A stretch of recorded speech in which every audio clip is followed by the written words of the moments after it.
Willie Nelson just returned to the top of Billboard's Country Chart with Band of Brothers, his first #1 album in nearly 30 years.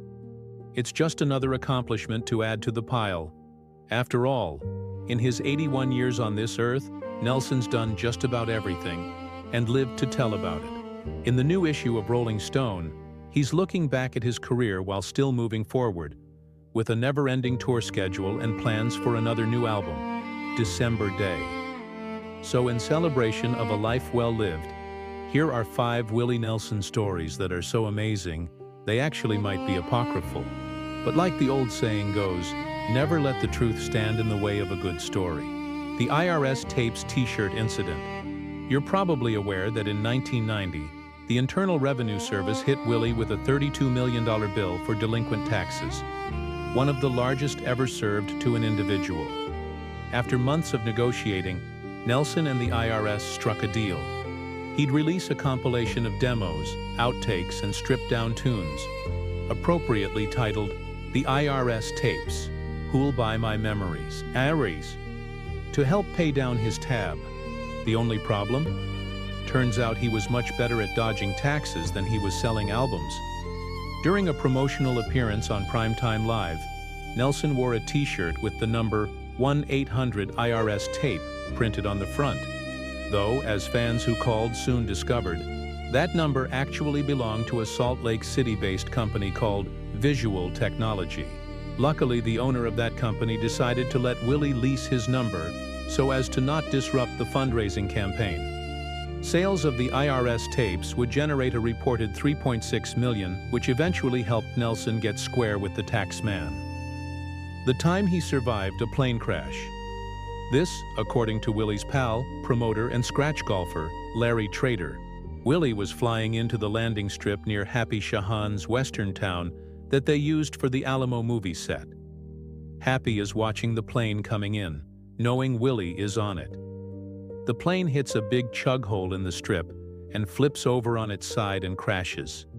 Happy likes news and publicity, so first thing he does is pick up the phone and call the radio stations, the TV, the newspapers. Happy says, "Willie Nelson's plane just crashed. Y'all better hurry." He jumped in a Jeep and drove out to the crash to pick up the remains. And here comes Willie and his pilot, limping up the road. The media people were arriving by then. They started firing questions at Willie. How did he survive? Was he dying? Was he even hurt? Willie smiles and says, "Why, this was a perfect landing. I walked away from it, didn't I?" The 9-hour sex marathon with somersault.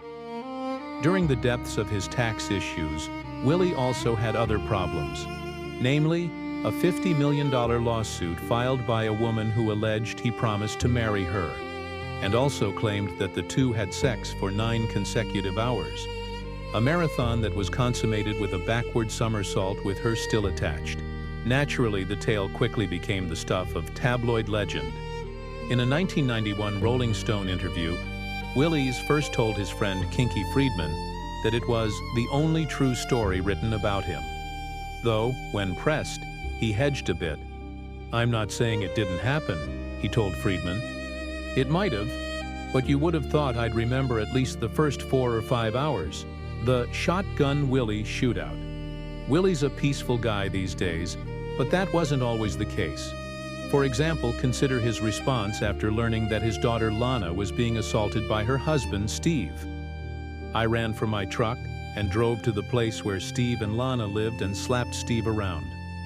I told him if he ever laid a hand on Lana again, I would come back and drown his ass.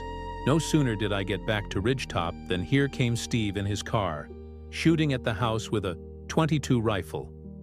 I was standing in the door of the barn, and a bullet tore up the wood 2 feet from my head. I grabbed an M1 rifle and shot at Steve's car. Steve made one pass and took off. Of course, for reasons unclear, Steve came back for more. And Willie was waiting. I ran out the garage door. Steve saw me and took off. That's when I shot his car and shot out his tire. Steve called the cops on me. Instead of explaining the whole damn mess, the beatings and the semi-kidnapping and shooting and all, I told the officers he must have run over the bullet. The police didn't want to get involved in hillbilly family fights. They wrote down what I told them on their report and took off. The incident earned Nelson the nickname Shotgun Willie, also the title of his 1973 album. Of course, it wasn't the only time was caught in a shootout back in the day.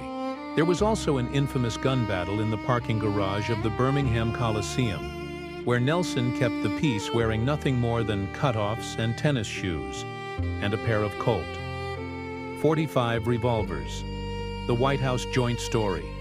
The Willie Nelson story to end all Willie Nelson stories. In 1980, he was invited to perform at the White House by then-President Jimmy Carter, then famously retired to the roof, where he supposedly smoked a joint.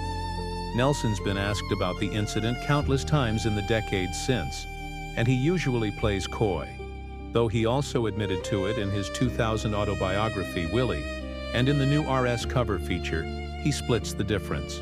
"Oh, that might be true," he says. "I forget." And that's the best thing about Willie Nelson. He's lived such an epic life that he forgets the things most folks tend to remember.